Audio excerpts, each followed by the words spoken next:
Is it official? It is official. For the past 7 years, Ken Owen has worked hard on documenting all 114 Monon Bell games in the Monon Memories, a task he finished in early October. We had all these materials sitting in the archive, many of which people really didn't know how to get at. The photos in boxes, photos in different files, films that hadn't been transferred. And I started thinking, wouldn't it be great if we could kind of bring this history back to life and put it in a form where people could sit down and remember. But I remember first coming back here and being overwhelmed by this stack of film and thinking, how am I going to find anything? It's all cataloged, but still.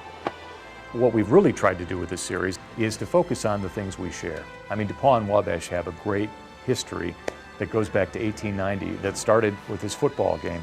He's done a great job of recapping what's one of the greatest rivalries in college athletics. Well, it's been really important to us because now we have in one place the documentation of that rivalry from the beginning. Small but full of treasures. He's done a wonderful job putting together these Monon memories and just adding to the history of this game, and just something that I'll definitely treasure and something I use, show my family and friends, and just a really neat thing that he's added to this rivalry. He sees how emotional people are about the rivalry, and just wanted to find a way to capture that. Well, he must have been pretty thorough because he's digging up things that I didn't even know existed. These old programs are really amazing, I think. And here we have the 1933 Wabash and DePauw game. That would have been the second game in the Monon Bell series. God's honest truth, I didn't know this existed until right now. I didn't find this when I was digging around. It seemed sad to me that we had these cans of film sitting on a shelf. Some of these films have been sitting here for 40, 50, 60 years and have not been seen since they were first shot. But the 1940 game literally turned to like maple syrup. The film morphed into something that's unplayable now.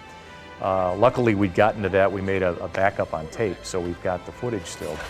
Here's an example of a damaged film. You can see the outer ridge of this. That was the troubling thing. As you started to go through things, you saw that things were very delicate. And I'm glad that we have it done, because I'm not sure if 10 years from now, 15 years from now, we'd be able to do it in the same way.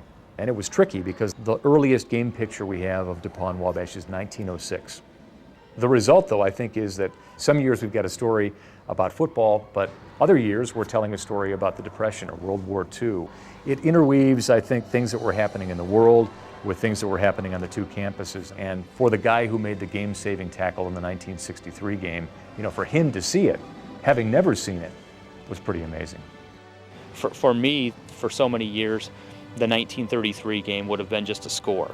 But now I see a photograph, and I see a little more of what was going on campus at that time, and it ties you in more with the real world, in addition to just what was a football game at that time. I'm very proud of what he's done, and I feel very fortunate that he's a DePauw guy and has put this together for so many people to enjoy. The greatest thing is when somebody comes up to me on the street, somebody who played in the game, somebody who has a kid who's played in the game, and they say, God, I really love those Monon memories. I hope that people, as they watch these, are remembering the times that they were at DePauw or Wabash, sitting in the stands, cheering on their team, and it connects them to the game as it's played today. As much as football has changed, it's the same game, and it's the same rivalry, which is what makes it so rich. It's good, and that ends the game.